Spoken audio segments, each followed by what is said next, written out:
Света вечера, како и секојаш ден кога се сеќаваме на Христовите страдања пред се. И згодно место за тоа би било Исаија 53 глава. Исаија 53. Меѓутоа, пред да отвориме таму, кај што ќе читаме само еден стих, од каде знаеме дека Исаија 53 глава зборува за Христовите страдања? Дека тоа е една прекрасна месијанска глава. Да отвориме во Дела 8.32, да не задржуваме време. Дела 8.32 се сеќавате на онаа средба на Филип, односно Светиот Дух го праќа Филипа да се сретне точно со етиопјанецот, кој што читал од Исаија и ги да му било јасно што чита таму. Дела 8.32. А местото од писмото што го читаше беше ова. Беше одведен како овца на колене и како што јагнето е немо пред оној кој го стриже. Така не ја отвори својата уста. 34 и 35 стих вели, тојаш етиопјанецот во одговор му рече на Филипа: те молам, за кого го вели ова пророкот? За себе или за некој друг? Претконо во 32 стих јасно се цитира стихот во 53 глава Исаија 7 стих. И сега етиопјанецот го прашува Филипа за помош, да му каже дали ова го пророкот го вели за себе или пак за некој друг. И во 35 стих Филип му вели ја отвори устата и почнувајќи од тоа писмо, од тој стих, од Исаија 53 глава, му проповедаше за Исуса. Неколку стика од Стариот Завет, мислам од Новиот Завет, дела апостолски, каде што јасно се укажува на тоа дека Исаија 53 зборува токму за Исуса и за неговите страдања. Сега ќе отвориме во Исаија 53 глава и ќе прочитаме 7 стих. Исаија 53, 7.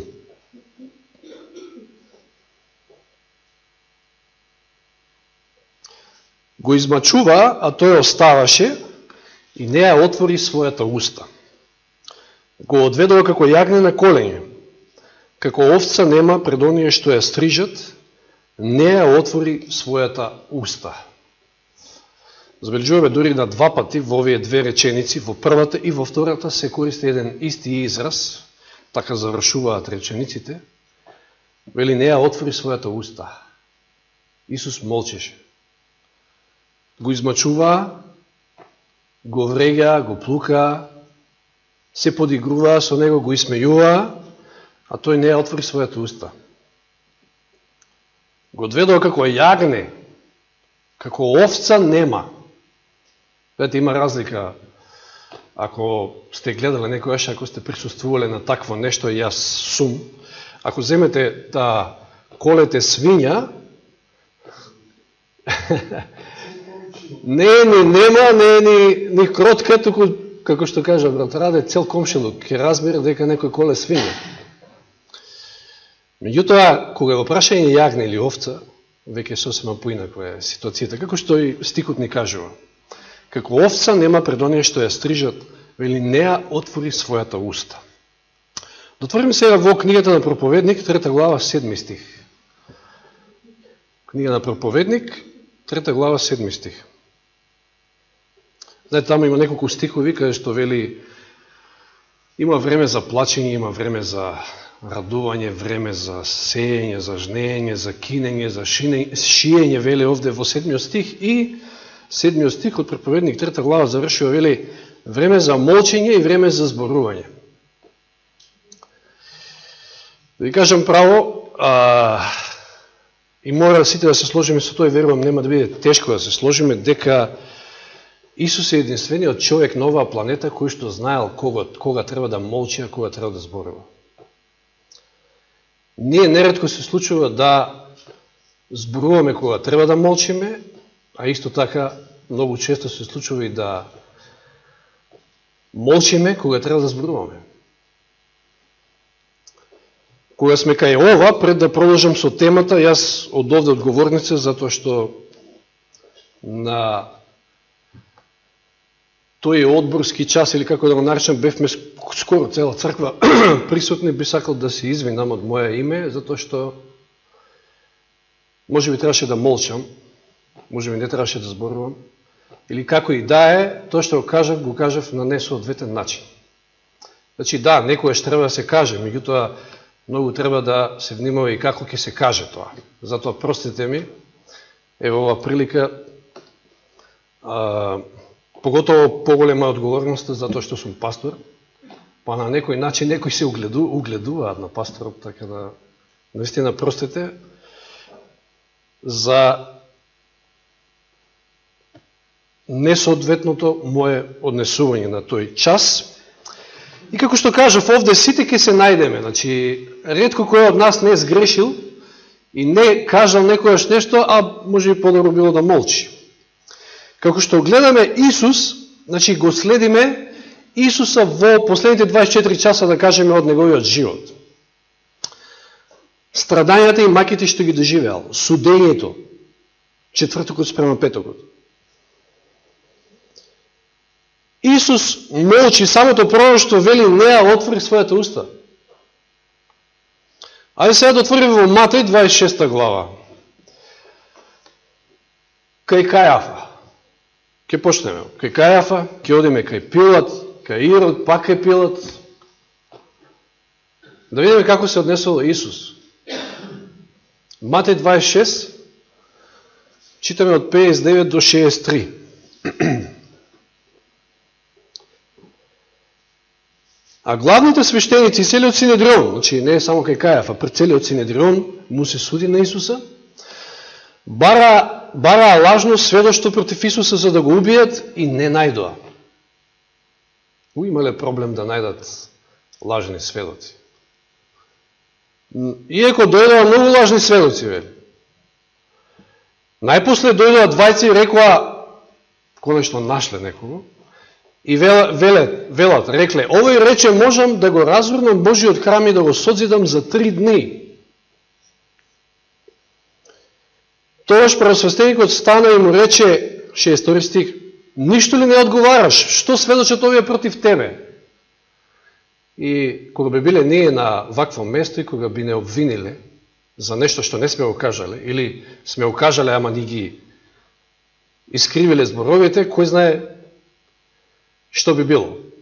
Но Исус вели во 63 стих, а Исус молчеше. Ова е еден од пократките стихови, како оној. Уствари, добро, ова е, мислам дека не е, јас само сум го зел дел од стихот, или не се сеќавам точно. Дали 63 стих е подолг? Продолжува, вели, а Исус молчеше и потоа продолжува. Добро. Пред Синедрионот го обвинуваат, лажно го обвинуваат, Исус молчи. Дали нема што да каже? Дали не може да се одбрани? 27 глава Матеј. Ова е кај Пилат. Од 12 до 14 стих. Матеј 27, 12 до 14. И кога го обвинуваа првосвещениците и старешините, не одговараше ништо. Тогаш Пилат му рече, зар не слушаш што се сведочат против тебе? 14 стих, и не му одговори нито еден збор, така што управителот се чудеше многу. Ке дочитаме подосна дел од овие стихови, меѓутоа следете ми е поентата. Лука 23 глава 8 и 9 стих, ова е кај Ирод. Најме Пилат го пратил кај Ирод. Не можејќи да најде никаква вина, не можејќи да се соочи со неговата чистота, со неговата невиност, го праќа кај Ирод, ја префрла топката кај Ирод. 23 глава Лука 8 и 9 стих. А кога Ирод го виде Исуса, се зарадува многу дека одам не имаше желба да го види, Зашто беше слушнал за него и се надеваше дека ќе види некое чудо направено од него. И се сеќавате од неодамна, читавме овде, дека Ирод донел болни луѓе и барал од Исуса да ги исцели. Нешто што, мислам, било вообичаено и често пати Исус го правил. Но оваа прилика Исус нема да го направи тоа. 9 стих вели, и му поставуваше многу прашања Ирод на Исуса, но тој не му одговори ништо. И навистина на Ирода, ама баш ништо не му одговорил. И ако се сеќавате минатиот пат, истакнавме дека немал што да му каже повеќе, затоа што истиот овој Ирод, ако него вика слушаше најголемиот меѓу пророците, тогаш за него веќе немаше ништо што друго се каже. А не дека Исус не копнееше да му каже, не дека Исус не копнееше за неговата душа, меѓутоа беше готово со него. Сега одиме пак кај Пилот, во Јован 19 глава ќе отвориме. Ќе се обидам да бидам пократок заради службата што следи. Јован 19 глава. Ајде, ќе читаме од први стих да го видиме сето ова исмевање и сето она што му се случувало на Исуса во тие мигови. Тогаш Пилот го зеде Исуса и го бичуваше. Иако не најде никаква вина во него, направи некој компромис заради мноштвото и го бичуваше. Втори стих. Значи Јован 19 глава од 1 до 9 читам. Јован 19 од 1 до 9. Тогаш Пилот го зеде Исуса и го бичуваше. А војниците исплетоа венец од трња, му го ставија на главата и го наметнаа со пурпурна облека. И се приближија до него и велеа: здраво јудејски цару. И му удираа плесници или шамари.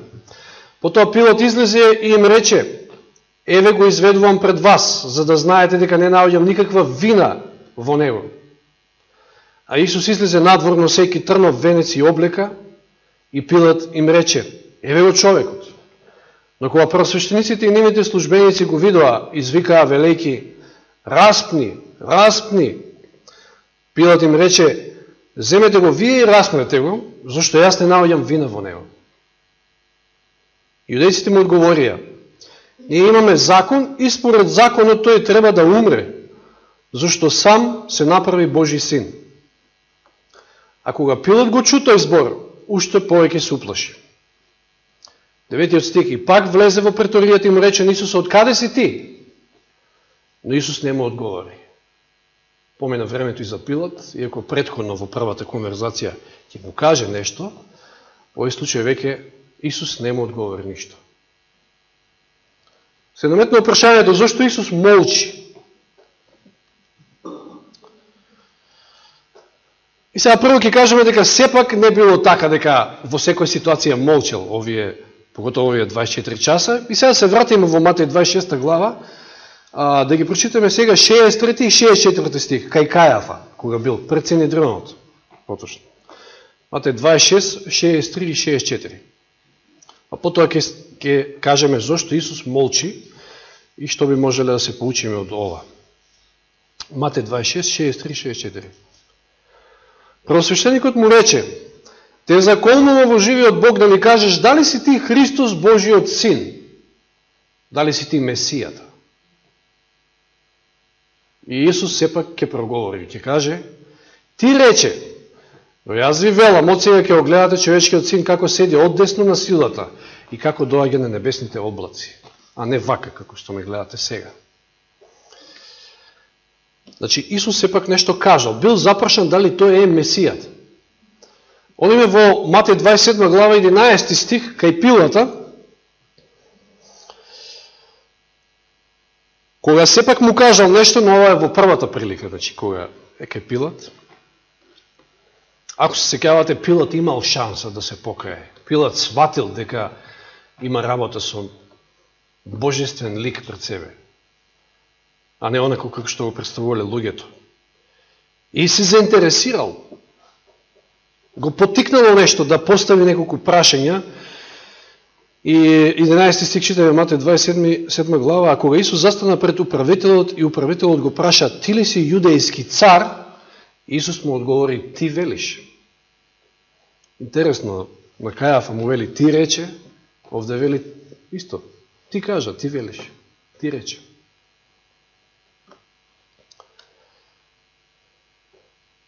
Нели, исто така на Пилата ќе му каже и дека тој дошол заради вистината, дека тој е цар, меѓутоа не е неговото царство од оваа земја и така натаму, да не читаме сето тоа.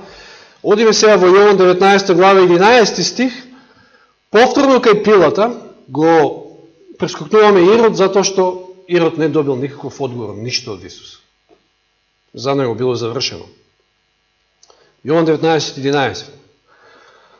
Исус одговори. А да, откако Пилат ќе му рече, зошто не ми одговараш ништо? Па јас имам власт, знаеш дека јас имам власт, ако сакам да те затворам, ако сакам да те ослободам. И Исус му вели, ти не би имал никаква власт над мене, 11 стих, ако не ти беше дадено од озгора, затоа поголем греф има оној кој ме предаде на тебе. Сега, дали забележуваме едно нешто овде? Исус зборува, а има ситуации кога Исус молчи. Исус зборува, односно имал што да каже, само кога било во прашање Божјата слава, да се одбрани Бог, неговата мисија, да се, нели, на прашањето дали си ти Месија, тоа било сегашна вистина за тоа време. Не можел да не одговори на тоа прашање. Или кога било во прашање спасението на луѓето. Но никогаш не кажал нито еден збор во своја одбрана, да ја избегне казната, да ги намали страдањата. Тој неправдата, сета оваа неправда која што ја трпел, ја поднел, ја трпел молкум, со молчење. Видите која е величината Христова. И каде сме ние, ако се споредиме со Него? Што се му се случило во тие 24 часа, значи сите многу добро знаеме, а Исус молчи, никогаш не кажал ништо во своја одбрана. Сега може да се подсетите на Хорст Милер, едно од неговите предавања, ако се сеќавате, кога кажуваше за оние 3 разни судски рочишта што ги имал, и кога на двете се трудел да се одбрани, па знаете, и се оболел, и што ти се не завршил како што треба, а на третото решил да предаде се на Бога и да остави и да си тече судењето како што треба, како што е замислено. Им било многу подобро. Замислите си, ве судат, ви сте во судница, ви сте пред најголемиот суд во Израел, пред Синедрионот, потоа и пред Пилата, и вие воопшто не се трудите да се одбраните. Која е величината Христова? Само кога било потребно да се осведочи некој човек, во случајот исти со Пилата, додека имал шанси, или кога требало да ја одбрани, или кога било во прашање Божјата слава, да се прослави Бог, тогаш има што да каже. Воспротивно не, Исус молчал. Дотвориме во 1 Петрова 2 глава 23 стих. Еден краток опис овде во неколку стиха, меѓутоа 23 стих ќе прочитаме, пошто не е битен во контекстот во кој што зборуваме. 1 Петрова 2:23. Петар во неколку реченици овде ќе каже се.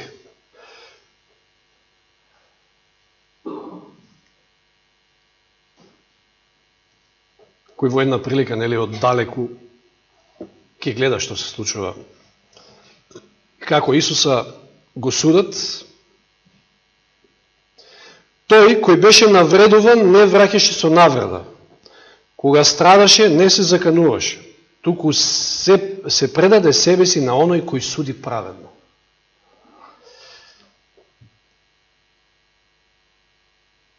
Таткото, Отецот, вечниот Бог е единствениот оној кој што суди праведно.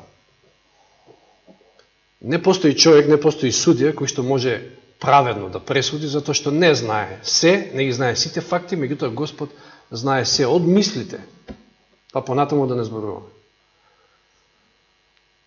И Исус целосно се потправил на тоа. Исус целосно се му предал на таткото. Ќе видиме неколку други причини зашто молчал.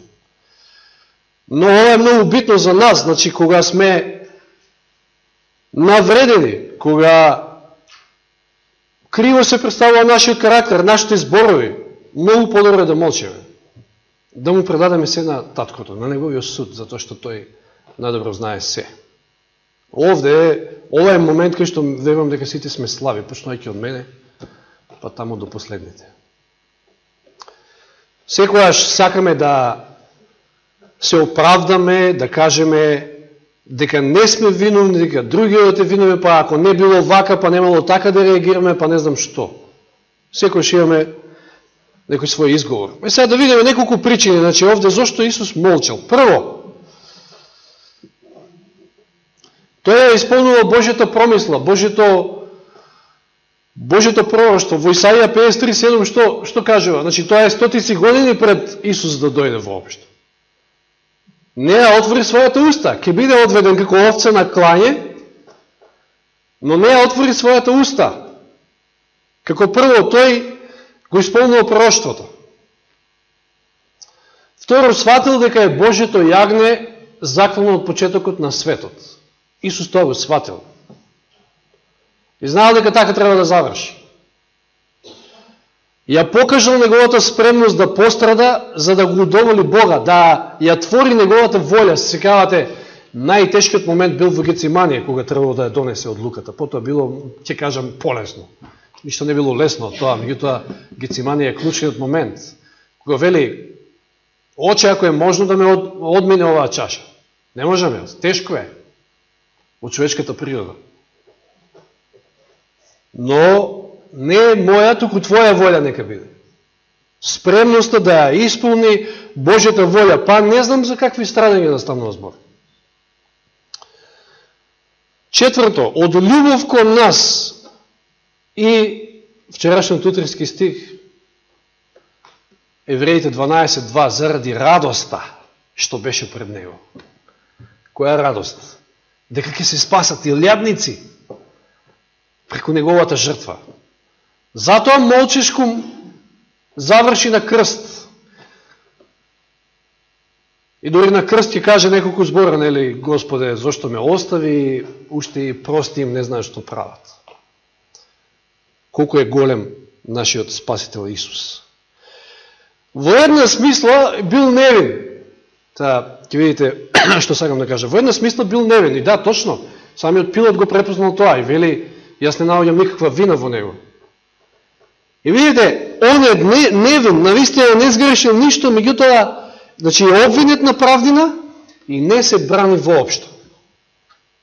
Тоа што погоре малку претходно го споменав. Но, нели, зошто? Затоа што му се предаде себе си на оној кој суди праведно, како што читавме во 1 Петрово 2:23. Но шеста причина е, заради тоа што е бил натоварен со нашите гревови и по таа логика е бил грешен, под наводници,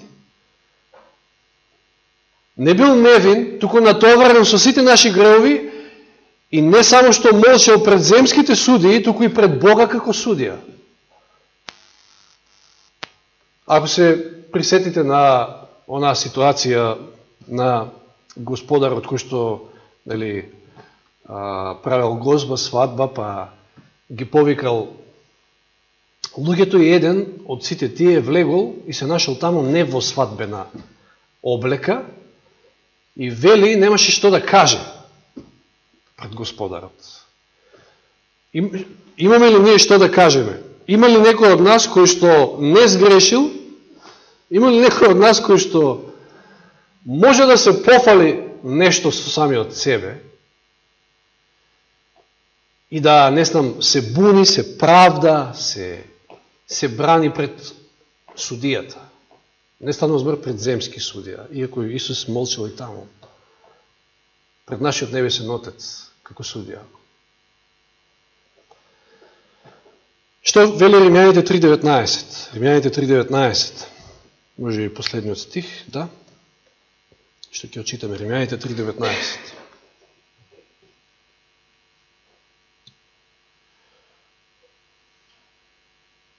А знаеме дека се што вели законот, нели нормално ни се суди според законот. Ке ни се суди според законот. А знаеме дека се што вели законот, им го зборува на оние кои се под законот, за да занеми секоја уста и за да биде целиот свет виновен пред Бога. И тоа е токму така. Целиот свет, сите ние сме виновни пред Бога. Можеме ли да испаднеме и да кажеме нешто во своја одбрана? Видите како в пример Исус не оставил. И како да се однесуваме еден кон друг, дури и кога сме навредувани, па нели вели тамо дека дури непријателите треба да ги благословуваме. Тоа е таа божествена љубов агапе.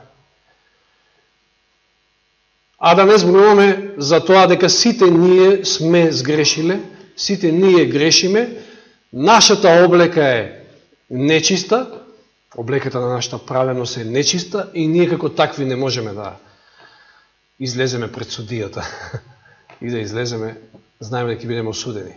Туку излегуваме само во Христа и можеме само во Христа да излеземе.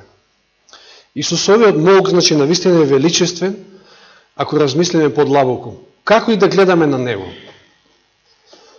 И покрај сето ова што го прочитавме, видовме за Исуса како сето тоа тој го поднел, дали има уште некој меѓу нас денес кој што би рекол ќе има уста да каже нешто, народски кажа.